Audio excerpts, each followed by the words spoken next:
I was sitting on a wooden chair outside a little cafe in Sedona, letting the dry desert air settle deep in my lungs. Mornings here have a way of convincing you that peace isn't a concept. It's a temperature, a color, a rhythm. The sunlight wasn't harsh.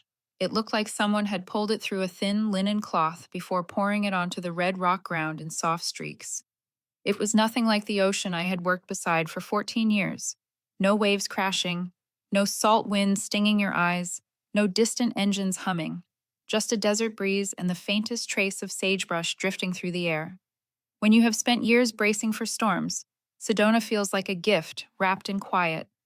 My name is Elaine Carter, 42, Maritime Safety Coordinator for the Borealis Research Center.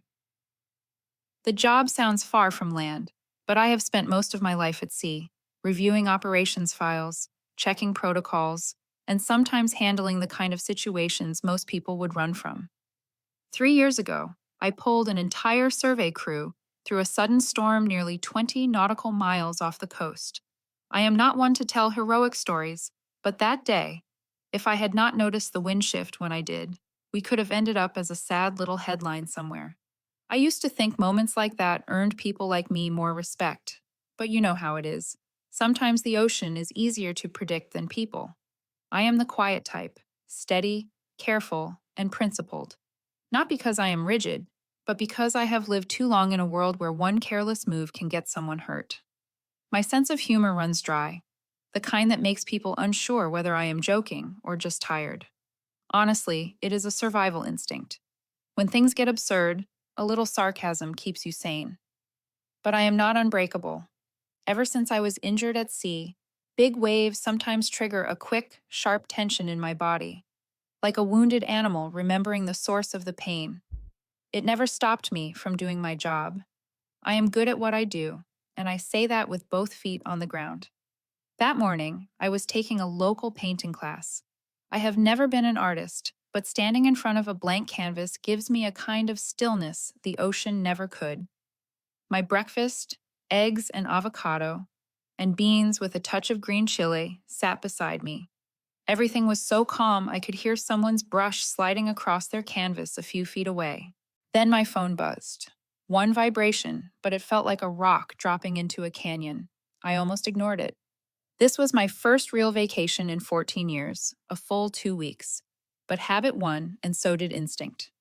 The email was from Paxton Hale, the new director of the center. I had met him exactly 3 times. The subject line practically yelled at me. An immediate meeting is required because of critical concerns. I checked the date. I checked the note at the top of the message.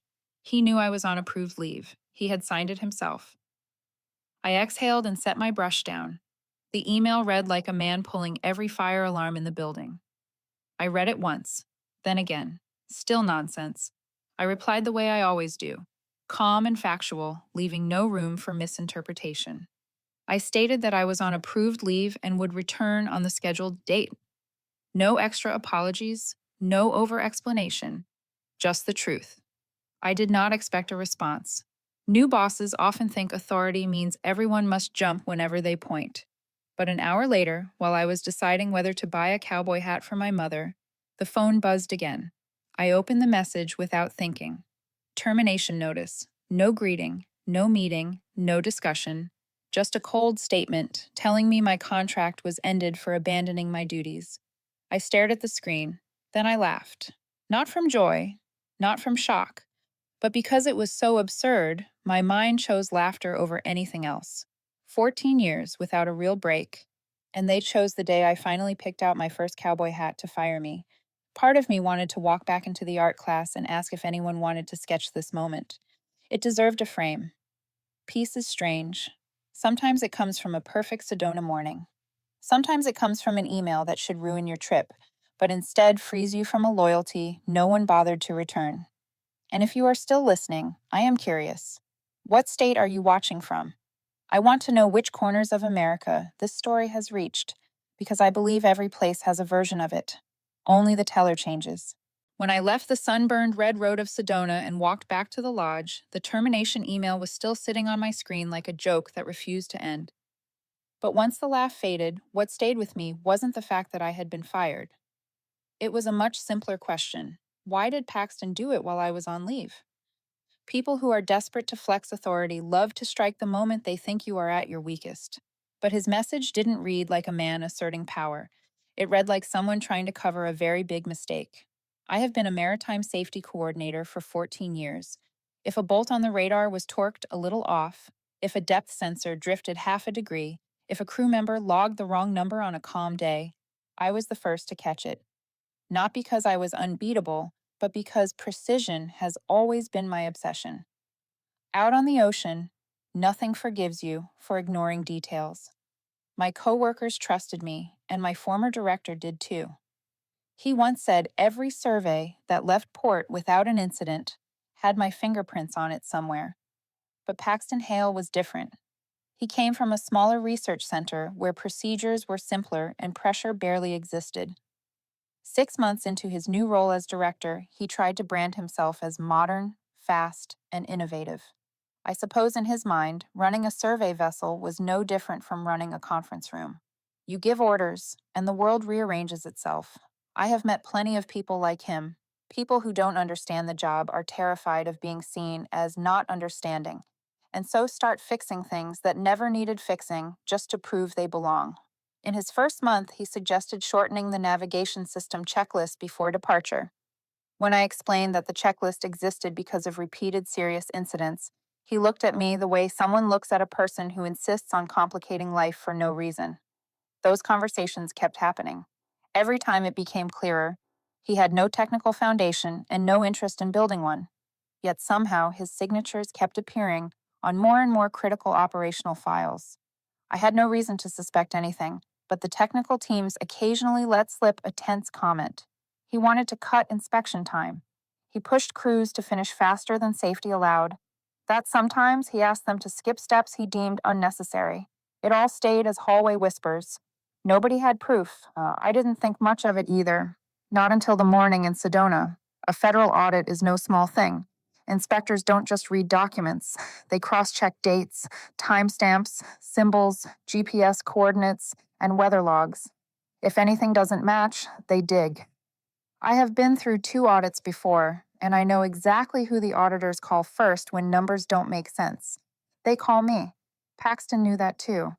And if he had signed off on anything questionable in the past months, he would need someone like me to make the data look coherent.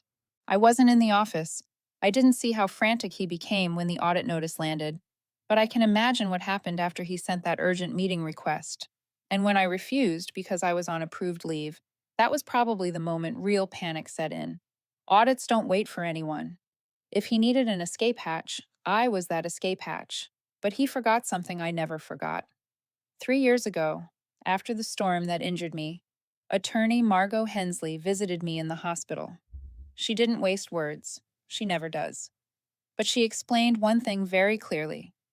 People who work in the field carry higher risks than most. And to protect us, our contracts must be written so that anyone trying to push us beyond our limits will think twice. She recommended adding a special clause to my contract, Clause 11C. Its purpose was simple. If the center fired me during legally approved leave, claiming I failed to perform a duty, they would be required to pay full compensation and file an incident report with the Federal Regulatory Board. It was written to stop any supervisor from abusing staff during high-pressure seasons, especially when someone tried to drag them back from vacation to fix a mess they did not cause. I signed it without thinking it would ever matter.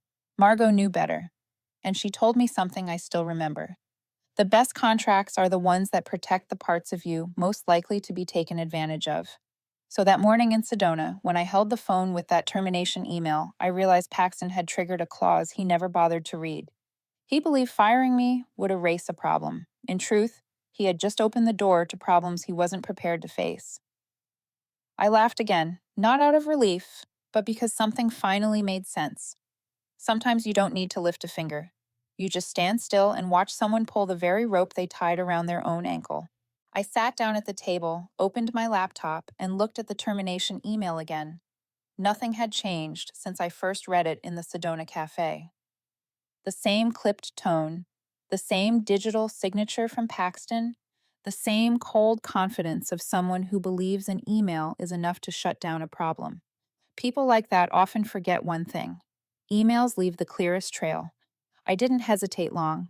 I opened a new message, attached the entire chain, and forwarded it to Margot. One short note. Margot, it looks like Clause 11C just got triggered. My phone buzzed before I even lifted my hands from the keyboard. Margot's voice came through exactly the way I expected it.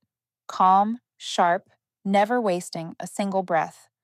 Elaine, they just detonated Clause 11C themselves.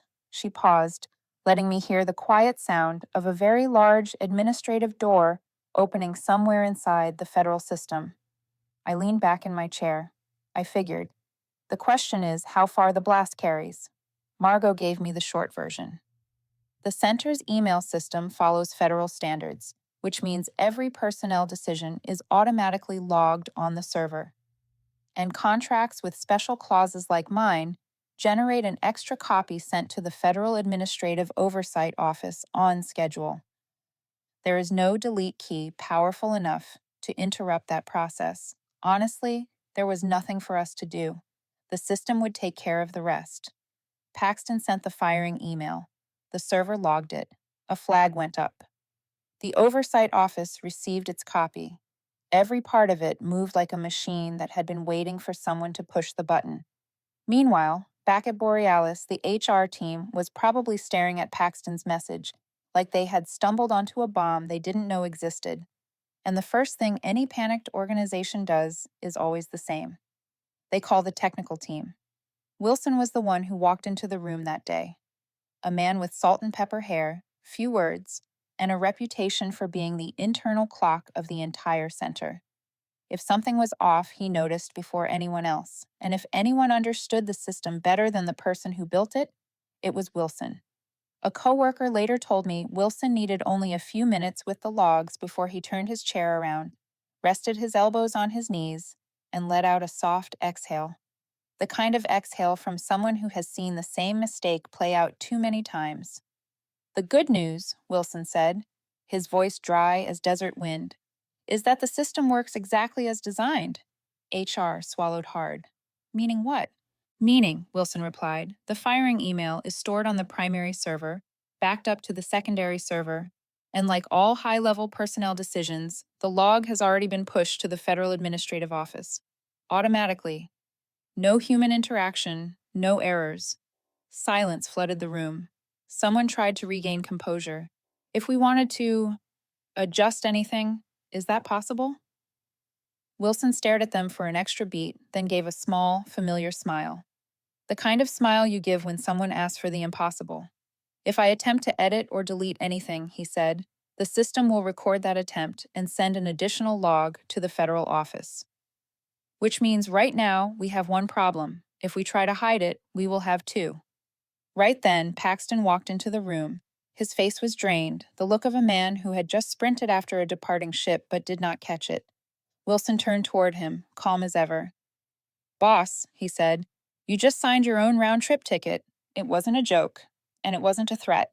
It sounded more like a natural law being read aloud to someone who had been swimming against the current for far too long. Paxton didn't respond right away. My coworker said he simply stood there, hand tightening at his side, staring at the screen as if sheer focus could undo what he had done. But logs don't negotiate, and the federal system negotiates even less. As for me, 1,000 miles away, I was sitting on a flat red stone watching the sun sink behind the Sedona cliffs. I couldn't hear the argument unfolding in that meeting room. I didn't need to. Because the moment Margot said they just triggered Clause 11C on themselves, I knew the tide had shifted. Some waves you fight to survive, and some waves you simply stand still and watch to see who gets pulled under first. While I sat in Sedona sipping herbal tea more than 1,000 miles away at Borealis headquarters, a small chaos was spreading like a crack across glass. I did not need anyone to describe it for me. When someone like Paxton feels his authority slipping, he always hits the same two stages: panic and blame, and I knew he was caught right between them. About 10 minutes after Wilson announced that the log could not be erased, Paxton called an emergency meeting with everyone involved. His way of summoning people always had a certain flavor to it, that frantic energy of someone desperately trying to rewind life to 5 minutes before a mistake. A coworker told me Paxton nearly slammed the conference room door when he walked in, gripping a printed copy of his own email, the bolded decision line looking so loud it might as well have been highlighted. He did not start with an apology or clarity. He started with a sentence that made everyone in the room blink. We need to reshape the context of this email before the system sends out another copy. One sentence. 3 serious problems in one breath: denial of responsibility, an attempt to rewrite an event that already happened, an admission that the system was already ahead of him. A coworker later told me the room froze for a moment, not out of fear, but pure disbelief. Not everyone has the nerve to make themselves look worse in real time.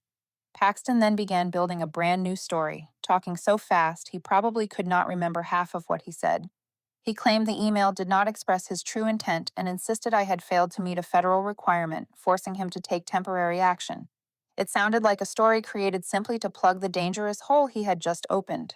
But HR was not made of children. They knew federal systems do not care about true intent. They care about official documents and timestamps. The head of HR, a woman with 20 more years of experience than Paxton, slowly set her pen down and spoke with a calm sharpness that could cut glass. Erasing that email would be a legal violation. Creating a new narrative to justify an already sent email would be considered concealment. We will not do that. Paxton snapped toward her, stunned someone dared object. He immediately demanded that Wilson review every possible fallback option.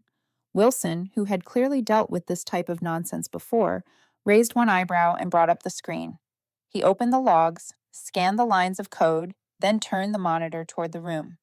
I repeat, he said, voice flat and dry as a desert after a failed monsoon. There is no fallback, no deletion, no editing, no hiding. Attempting any of the 3 triggers an additional log to the federal office. So if your goal is the smallest amount of trouble, this version is the smallest amount of trouble you will ever get. Someone from HR opened their mouth to ask something else, but stopped when the Slack archive popped up. They were reviewing saved conversations, something someone had opened earlier to check Paxton's role in previous workflow decisions. And then the first crack in his defense appeared. Quiet, clean, and devastating. A Slack exchange from 3 months earlier between Paxton and the technical team. Paxton. Adjust the vessel log for day 11. The travel time does not need to be minute accurate. Just audit reasonably. Technical team. But the original was already approved. Paxton. Then adjust it. No one reads every detail anyway. Below it was a screenshot, a side-by-side of the original log and the altered one. The screenshot had been taken by none other than Wilson, and even through secondhand retelling, I could picture his face as he looked at 2 overlapping logs, with edits so sloppy even a printer would want to reject them. Wilson stared at the image for a long moment, then delivered a line so soft only people who knew him would catch how deep the blade went. Even Excel from 2010 would not forgive that edit. The room fell silent. Not the silence of fear, the silence of recognition. The moment everyone quietly admits a truth they had been trying not to see. Paxton was not just uninformed. He was reckless, a very dangerous combination. Paxton tried to stand firm, but the eyes around the table had changed. When trust fractures, the first sound you hear is silence. He started circling, claiming the Slack conversation was simply an internal discussion. But everyone in that room knew audits do not distinguish internal from external. The moment data manipulation appears, the entire classification jumps to another level of seriousness. The head of HR placed her hand on the table and looked straight at Paxton. We will not delete anything, she said. And starting now, every discussion related to adjusting records must be logged. Altering operational data can be considered a federal violation. A coworker told me Paxton looked around the room like a man who had just realized the wooden floor beneath him was much thinner than he thought. He tried to speak, but no one stepped in to cushion him anymore. In Sedona, the sun was dropping, washing the red cliffs in a deep, burnished orange. I did not know every word exchanged in that meeting, but I knew the feeling. A ship was listing to one side while its captain blamed the wind instead of taking the wheel. Sometimes you do not need to expose someone, you just let them talk. The morning the audit team walked into Borealis, the atmosphere inside the building shifted immediately. They did not make a noise. They did not arrive with accusations. Just three people in plain shirts carrying tablets and a stack of folders. But their silence alone was enough to make every desk in the building instinctively lower the sound of its typing. They did not ask Paxton a single question at first. They headed straight to the operations data room and requested all vessel logs for the past 3 months. That part was normal, except for one detail. They asked for the originals and the complete edit history. That was when the room went still for a beat. File after file lit up in front of them. Every timeline showed who edited what, when it was edited, and what had changed. No one needed to explain what the auditors were looking for: consistency. And very quickly, they found the opposite. One of the auditors opened two screens side by side. On one side were the GPS coordinates for the vessel on day 11. On the other was the log Paxton approved. They were separated by several nautical miles, a distance too large to blame on a typo. No one spoke. Their eyes spoke enough. The auditors did not argue. They opened the weather data for the same day. Waves higher than 10 feet, winds shifting, movement advisories everywhere. And right next to it sat Paxton's report: stable journey, no unusual conditions. One auditor tilted his head and wrote a few short notes. They have not raised questions yet. They simply moved on to another date and repeated the process. The more files they opened, the wider the gap grew between real operational data and the numbers in the official logs. There was no need for theatrics. Truth carries its own weight. Paxton sat at the head of the table, not sweating anymore. He was something else now: rigid, flushed, then pale. His hands on the table twitched in uneven rhythms, not the rhythm of anger, but the rhythm of someone trying to predict a wind direction that had changed long before he noticed. When the auditors requested internal communications, the Slack archive opened a stream of messages. A senior engineer, one known for being almost painfully discreet, spoke up the moment he saw the conversation between himself and Paxton appear on screen. "This is the log from that day," he said, pointing at the screen. "The original is on the left. The one we were told to adjust is on the right." The auditors asked, "And who issued the request?" The engineer did not speak. He simply looked toward Paxton. It was not a hostile look, just the look of a man who had spent too long cleaning up somebody else's mistakes. A younger employee beside him lowered his head, gathering courage. I was also told to adjust the travel times. I did not want to. I was warned my performance rating would suffer if I refused." Paxton shot to his feet. That never happened. These were internal discussions, nothing official. One auditor kept the same. Even tone, like reading water temperature from a gauge. The edits were executed immediately after these messages, by user accounts acting under your authorization. No official memo is required. The system has already recorded it. A coldness settled over the room. Not physical cold, the kind you feel when every excuse has lost its usefulness. The auditors continued.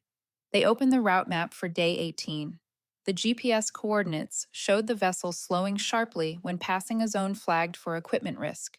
But the operations log showed steady speed. The auditor simply asked, "Who entered this line?" Paxton's name sat at the bottom. Another auditor pulled the pre-departure checklist. It had been submitted 14 minutes after the vessel left port. A small gap, but not small to an audit. They added another note.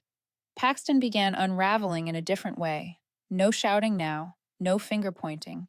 He spoke softly, almost pleading, suggesting system errors, software glitches, and syncing issues. But the auditors asked the technical team to confirm, and Wilson stepped forward. Wilson did not look at Paxton. He opened the system logs in front of the auditors, his finger tracing each line of history, each one carrying the name of the user who made the changes. "There are no system errors," Wilson said quietly. "No syncing issues. Every edit was made manually by a user. The system worked perfectly, just not in the direction the boss hoped." A thin smile passed across a few faces in the room. Not mocking, just the kind of smile that comes when truth finally lands exactly where it should.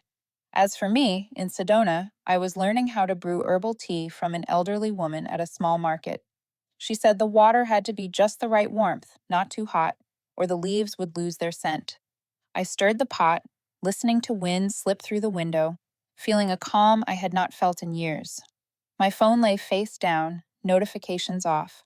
But I knew the auditors were still opening files back at Borealis, shining a bright light on every trace Paxton had left, and I felt no urgencies to return. There was no need. They needed me to patch the numbers they broke, and I needed an afternoon where no one mentioned a single log. I smiled, pouring warm water into the teapot, thinking to myself, they need me. I need quiet. Everyone wants something different. When the audit team finished their first round of checks, they did not say much. But that silence alone made everyone at Borealis uneasy. Only a few hours later, the board of directors called for an emergency meeting. No virtual attendance, no delays. An in-person meeting on the 12th floor, in the boardroom reserved only for matters serious enough to shake an entire organization. Paxton was summoned. According to the people who witnessed it, he walked in trying to keep his expression under control, but the wrinkled sleeve and crooked tie said everything his face did not: haste, or maybe despair. The board sat in a long row, no raised voices, no anger. That quiet was the most dangerous sign of all. There was no friendly opening. No, thank you for coming. The meeting chair, Harriet Bloom, opened the folder in front of her. She did not look at Paxton as she turned the page. "Mr. Hale," she said, voice steady and sharp, "before us is the official email you sent regarding the immediate termination of employee Elaine Carter while she was on approved leave." She placed the printed email at the center of the table. Black ink on white paper, every word crisp. No one touched it, but its presence alone made the room feel heavier. Paxton swallowed and attempted a smile. "I understand. But I want to clarify that the email may have been interpreted differently by the system than what I intended." A board member, Francis, a man with more than 3 decades of experience in legal investigations, paused for a beat before responding. "The system." His head tilted. "You are saying the system generated your phrasing for you?" The room went silent, the kind of silence that hides small, suppressed smiles behind lowered eyes. Not laughter, simply disbelief. Paxton opened his mouth, but nothing came out. His expression froze, the look of a man realizing he had taken one step too far down a slope. Harriet folded her hands together, tone unchanged. "We have reviewed the logs.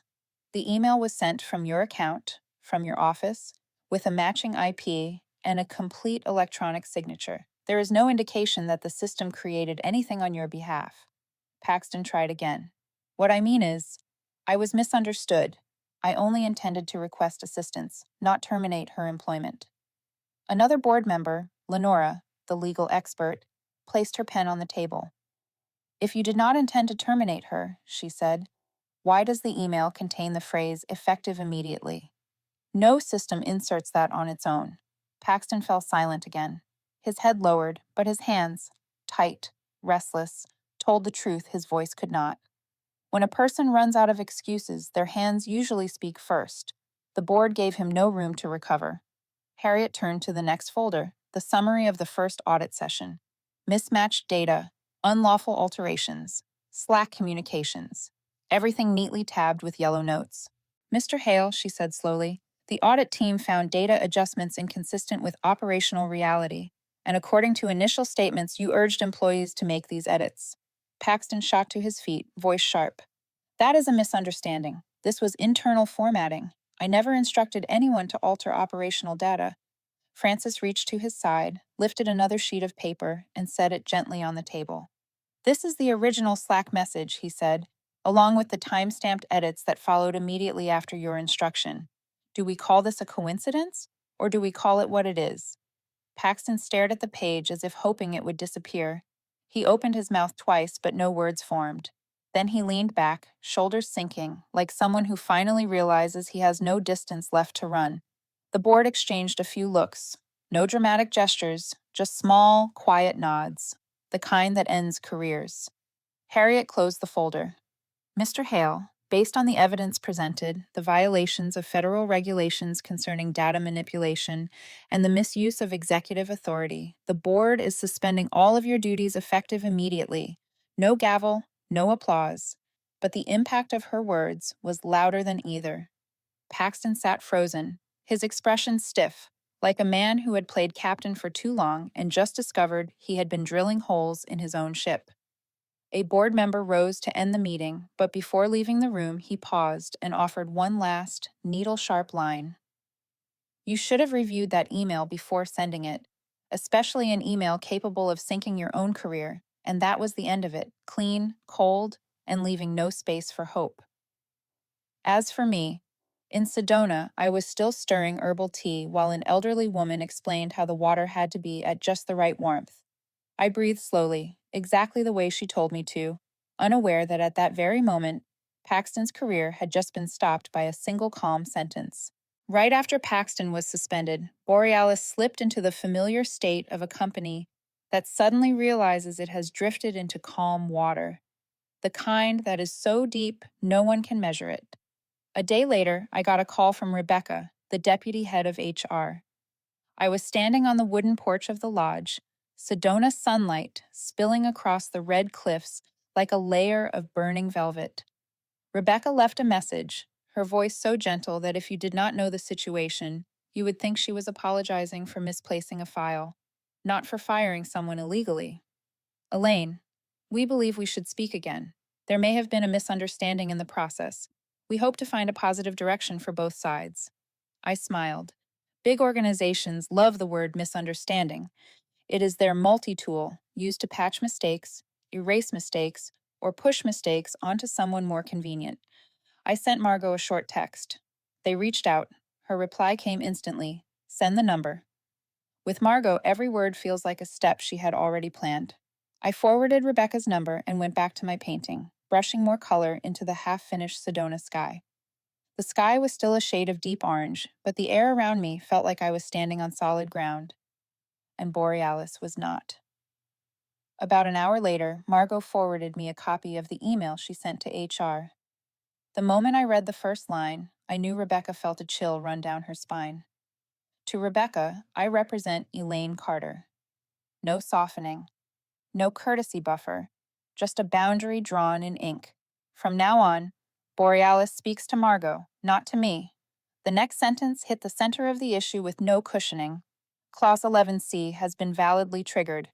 Your center is required to pay the full compensation as signed, along with the late penalty amount outlined in the attached schedule. Margot quoted the clause exactly, every period and comma in place. Not to explain, just to remind them this was not a negotiation. This was enforcement. Deadline, 72 hours from receipt of this email. Nothing more. No, hoping for cooperation. No warm closing. Her message landed like a gavel on a wooden desk. Firm, clean, cold. Rebecca replied quickly, typing at a speed born only from panic. Margot, we want to resolve this in good faith. Can we discuss adjusting the penalty or extending the timeline? Margot answered with the heaviest sentence in any negotiation. No. One word, one period, no surface to grab onto.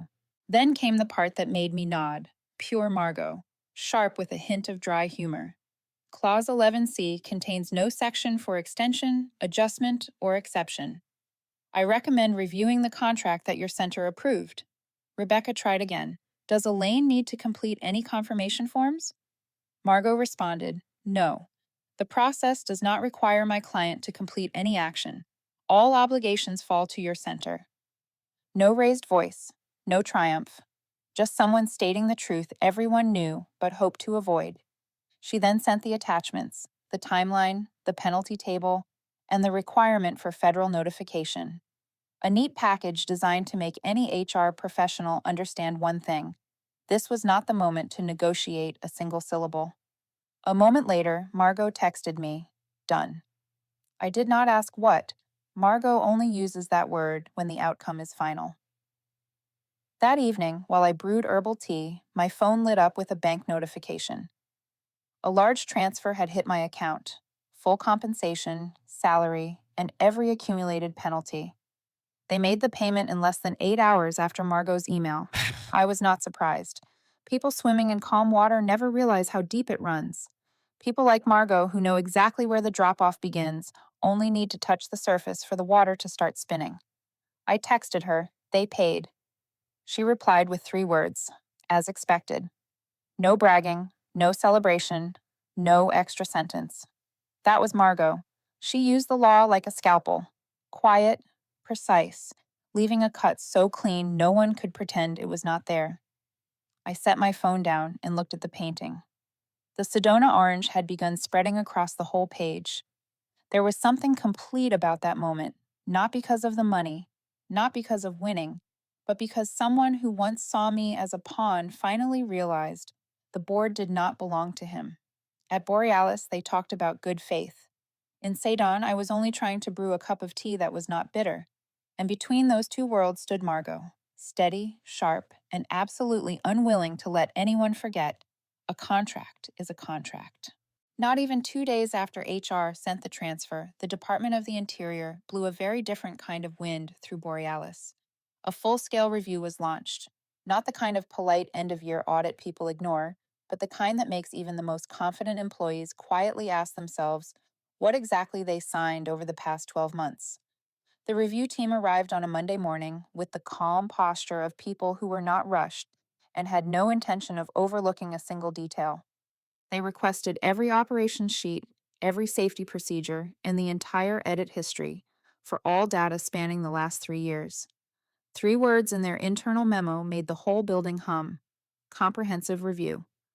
The department does not care for surprises, but what they despise even more is when a federally funded operations center shows signs of covering up violations. When the initial findings were processed, their first action was not a meeting. It was freezing the entire 5-year federal grant package for Borealis. Equipment, staffing, training programs, deep sea research, every budget line suspended indefinitely. The email was cold, nearly emotionless. Federal funding paused. Await secondary review. No further explanation. I heard the news from Wilson, who called that afternoon. He is not one to tell stories, but after a month of chaos, maybe he needed to speak to someone far outside the current. His voice was steady, a little tired, but free of bitterness. Elaine, they froze everything. All I said was, I figured. Wilson exhaled, the sound like wind scraping across the old metal sheds near the docks. We all knew something big was coming sooner or later. I just never thought it would start with an email. Meanwhile, Paxton, the man who once walked the center's halls with an overconfident stride, was seen leaving through the side exit, carrying only a small cardboard box. No goodbyes, no explanations, no justifications. Just a quiet exit, wearing the expression of someone who finally understood that the worst downfall does not come from what others do to you, but from what you tried hardest to bury. Some whispered he had requested leave. Others thought he was clinging to the last scrap of pride. Whatever the story, the ending was the same. Paxton no longer had a place inside Borealis. Wilson watched him cross the empty concrete lot, sunlight stretching long gold lines across the pavement. He turned to the person beside him and said softly, but loud enough for a few to hear, "There are waves that can sink a ship without ever touching the ocean." No one answered. They did not need to. His words were clean, true, and painful enough for everyone who had witnessed the story from start to finish. As for me, in Sedona, I watched the late light slide across the red stone cliffs. What happened to Borealis did not make me happy, but it did not sadden me either. It simply reminded me that in this world, some waves are created by people themselves, and sometimes a single wrong email is enough to reveal an entire ocean of trouble beneath the surface. After everything that happened, life has a strange way of opening a new door at the exact moment you think all the others have closed. A month after the Borealis mess, when I had already slipped back into a quiet routine in Sedona, one morning I received an email from an unfamiliar address. Not HR, not an attorney, not someone trying to drag me back into a story long past its expiration date. It was from a deep-sea monitoring research center in Alaska. The tone was unlike anything I had heard from a workplace in years, unrushed, unhidden, and with no hint of desperation. "We reviewed the safety logs you oversaw in recent years. We would like to invite you to join a new project in the Kachemak region of Alaska. Calm environment, no operational pressure, and we need someone like you. Someone who understands the ocean and the value of telling the truth. I read it 3 times. The first time, I was surprised. The second time, it landed. The third time, I smiled. A week later, I packed a small suitcase, taking only what I needed and the wide-brimmed Sedona hat I bought on the first day of my vacation, the day I was fired. I kept it as a memento, but when I arrived in Alaska, it became something else entirely, a symbol of the moment I stepped out of someone else's storm. Alaska greeted me with a cold that did not make me retreat into myself, but cleared my mind. On my first morning, I walked down a foggy wooden dock and watched a few seabirds perched on the poles, calling out short, lazy greetings. In the distance, snow-covered peaks glimmered through the mist, as if deciding whether to show me the full view or keep part of their mystery to themselves. I met the new research team in a nearby cabin. They did not ask what happened at Borealis. Not a single person. They only asked what kind of tea I liked in the morning and what time I preferred to start work. It was the first time in my life that I did not have to prove my worth by juggling 3 crises at once. The first days in Alaska passed lightly. I helped them review the tracking protocols for the small vessels, finalize the log system to federal standards, and sometimes I just stood at the shoreline watching seals rise to the surface, blink at us, then disappear again as if the world held nothing to fear. In the evenings, I sat on the porch where the wind from Kachemak Bay carried salt and the soft sweetness of melting ice. I thought about the road that had brought me here, not with sadness, just with clarity, about what I had cut away and what I had chosen to keep. One day I spoke with an older team member, hair silver, voice soft as drizzle. He asked me, "Do you regret anything?" I looked toward the darkening water. "I do not regret it," I said. "I just find it strange that it took getting fired to realize how much I had endured." In the quiet moments, I realized a simple truth that is not always simple to practice. Personal boundaries are not walls we build against the world. They are the lines that tell the world which parts of us are not up for negotiation, no matter the pressure or persuasion. And another truth, sharp as the wind here, silence is not always weakness. Sometimes silence is how you let the truth do its work, the way melting ice can redirect an entire river without making a sound. I thought back to Borealis. They believed firing me would cover their mistake. They thought a short email could erase years of work. But in the end, they were the ones who revealed who had actually abandoned their duty. I was only trying to rest, truly rest, for the first time in 14 years. Looking back, the whole thing feels less like revenge and more like stepping out of a dark room and realizing the light had been waiting all along. Some people call that luck. I call it the result of drawing boundaries at the right moment and standing still long enough to see who steps back. Now, every morning in Alaska, I wake to thin strands of light falling across the still water. Sometimes I hear an owl calling far away. Sometimes I see a soft blue shimmer under the surface that the locals say is a school of herring passing by. Life here has no noise, no competition, no 6 a.m. meetings to fix someone else's mistakes. It is simply right. Right for me, and right for the parts of myself I fought hard to keep. If there is anything I want to leave with anyone listening to this story, it is this. Sometimes life will push you out of the place you thought you belonged. And sometimes that push leads you somewhere more peaceful than you imagined. But most importantly, remember this. Your boundaries are yours. And when someone tries to cross them, you do not have to raise your voice. You only have to stand firm. Truth will speak on its own. I end my story in the same tone I have carried through this entire journey, calm, steady, with just enough edge. They fired me to cover their mistake. All I needed was rest to see who was truly abandoning their duty. If you enjoy stories of quiet, intelligent, deeply human revenge like this one, subscribe to the channel. I have more stories that will make you angry, make you laugh, and make you nod along all at once.